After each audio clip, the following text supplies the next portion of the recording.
Okay, so the headline read, this on the Washington Times, Pelosi says Supreme Court is dangerous to families and freedom. I struggled to even title this video. I couldn't express strong enough in words how Republic-ending her statements are. Caught on tape, I'm going to play it for you. I'm going to play the words, 2 sentences that ends our Constitution, our great republic as we know it. But I'm going to rely on you. I want to get your feedback. What should these words mean? Is she calling for a coup? Is she calling for the dissolution of, well, I'm going to get there. I don't want to give it away quite yet. Right now, my emotions are still out of check, but rightfully so. Yours are about to be also. Now, before we get there, my name is Justice Knight, today filling in for Lisa Haven, the other part of Restricted Republic. If you haven't subscribed to my channel, Lisa will throw a link above. Please just take a couple seconds to do that so we can give you as much news as possible. Also, Lisa's offering a monster discount code for Restricted Republic. I don't even think we talked about it, but hey, it's Lisa. She can do what she wants and take advantage of it because it won't be around long, I promise you it. But now let's get back to this broadcast. So let's start here. As you're all aware, the Supreme Court has voted to overturn abortion rights. Draft opinion shows this appearing on Politico, launching a firestorm of opinion and reaction. You also recognize, well, this. One of the many protesters holding in his hand, yes, his hand, property of Neil Gorsuch. Now we must be ruthless, as they stated, publishing, well, a list of all the Supreme Court justices' addresses. Now, most would consider that doxing, correct? Well, here's what happened. Night after night, pro-choice activists protest outside the homes of Supreme Court justices, and day after day, the White House supports them. And we believe, of course, in peaceful protest. But critics say those demonstrations are illegal. Federal law prohibits anyone from obstructing justice by picketing outside a judge's home in order to influence them. Republicans say the Biden administration is playing politics with protests. Protests for politics. That's not a stretch of the imagination to understand how true that is. And I'll show you a campaign ad here shortly, just breaking, that will go to say that's exactly what they're doing, or at least go to prove it. Merrick Garland doing nothing, allowing mob rule in the U.S. by not prosecuting demonstrators at justices' homes. But this isn't the first time we've seen this. This should be no surprise.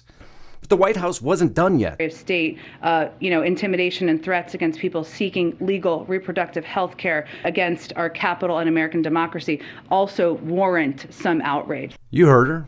It warrants outrage.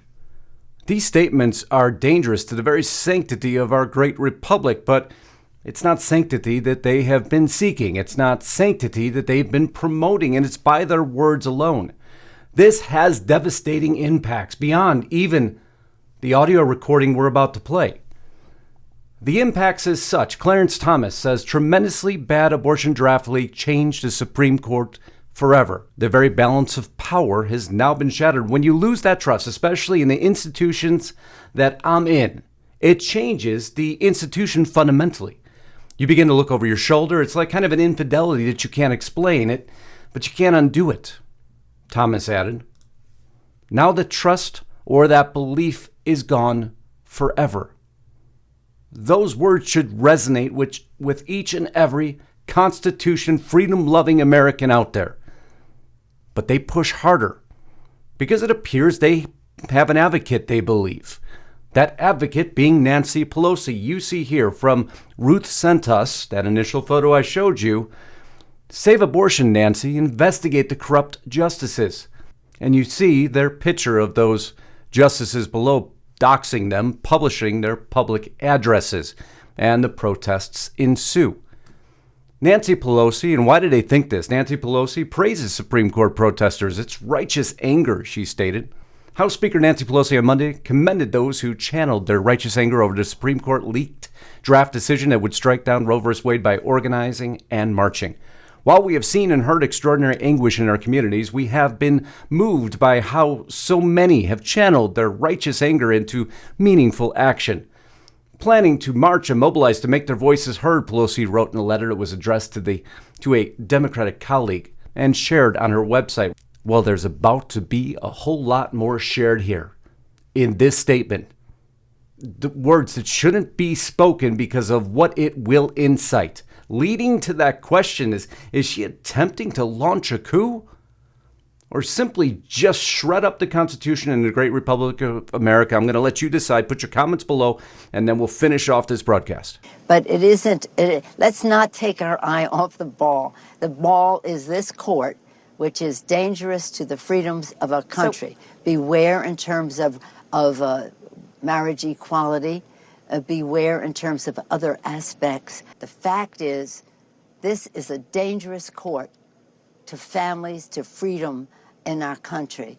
And that is why people have to mobilize them. My saying is, we don't agonize, we organize. I told you, those words will haunt you. What is she calling for? Is she calling for a coup? Is she calling for the dissolution of the Supreme Court of the United States of America? That's as black and white as I've ever heard it. Any Republican or Libertarian dare utter those words, they'd be locked away immediately.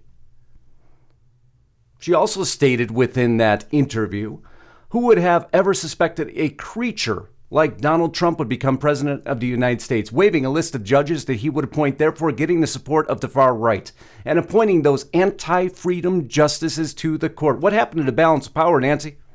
What happened to your sworn duties? You've taken them and you've thrown them in the garbage. But it's not the first time you've done this, right? It's not the first time that you've incited such action, almost requesting it. But I don't care that much about statues. Shouldn't that be done by a commission or the city council, not a mob in the middle of the night throwing it into the harbor? People will do what they do. People will do what they do, as long as it benefits the direction I'm heading and make sure my campaign is funded. Don't worry about the sanctity of the Great Republic of the United States of America in any way, shape, or form, but that wasn't all. So again, thank you, George Floyd, for sacrificing your life for justice. And we all know what happened as a result of that, don't we? And it appears we're heading that way again. What is old is new again. You remember BLM? BLM's million unaccounted for after leaders quietly jumped ship, which of course nobody wants to cover, but remember, what is old is new again. Abortion rights protests have been peaceful. Will that change? Boy, we've heard those words before, haven't we? Black Lives Matter protests were, let me get myself out of the way, overwhelmingly peaceful. History repeating itself. The administration never standing in the way, but no, actually they've been working on something new for, by the way, 6 months. 6 months they've been working on Ultra MAGA. Oh, they ran their surveys, they ran their polls, they ran their tests, and Biden's new Ultra MAGA label came after 6 months of liberal-funded focus group research reports. The polling and focus group, research by Hart Research and Global Strategy Group, found that MAGA was already viewed negatively by voters, more negatively than other phrases like Trump Republicans, the Post reported Friday. In battleground areas, more than twice as many voters said they would be less likely to vote for someone called a MAGA Republican. So what do? How do we make it worse? We're going to make it Ultra MAGA. Thank you. Thank you to the research firms and the marketing company for putting that term out, because I believe that's going to backfire terribly on you. As a matter of fact, everything you've done backfired terribly on you. But remember, what's old is new again before we get to that final Democrat ad campaign, which will just tie this all together for you. Because the Biden administration won't condemn anything. You saw that with Jen Psaki, the ex-White House press secretary. Actually, White House encourages peaceful protests, won't tell abortion activists to avoid Scottish justices' homes, and Nancy Pelosi just took it a whole step further. But back to what is old is new again. Pelosi, gun action needed to ensure domestic tranquility. House Speaker says the country's elected officials have a responsibility to ensure domestic tranquility. But, Nancy, that's not what you're calling for right now. Anything you're calling for will not assure domestic tranquility in any way, shape, or form. This coming after the George Floyd events, and now today, Pelosi says Senate remains hurdle in passing gun bill after Buffalo shooting. What is old? It always comes back around, doesn't it? They've read their playbook. They know how to capitalize on these events, and they are doing as such, but this time is much different. This time, Nancy Pelosi took it to a whole different level, calling for something that should never be called for. But I guess it's all to support things like this, isn't it? If Senate Republicans win in November, they will light women's rights on fire. They will make abortion illegal everywhere, punishing women, even in cases of rape, incest, or to save a mother's life. And they're coming after birth control. Unless we vote. If we protect and expand our Democratic majority in the Senate, we'll protect women's rights to make their own decisions. Fight with us. So there you had it. Fight with us. Fight with us. Those words coming exactly in unison, parallel to what Nancy Pelosi just declared. So again, the question, answer it in the comments. Is she calling for a coup? I don't know how else you would interpret these words. They are said to drive a wedge between Americans once again. They don't continue to do it. They will not stop. And that ad shows you exactly what they're hoping for, to divide and conquer once again. And that is not the way you should ever obtain power, but they've learned in the past it's worked.